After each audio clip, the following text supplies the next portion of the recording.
ô voin để som ni la pakat sa ni som pariat injin di hian mual khang daya mission department ten tuai kan khora ei nuam hle mai sa ke di chan ven le kan soi tu ten ei kan ei do na ni ratoi li anh đường là vậy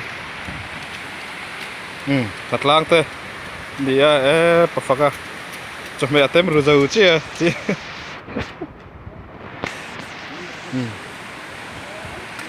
bắp lúa cái thế mình cái thế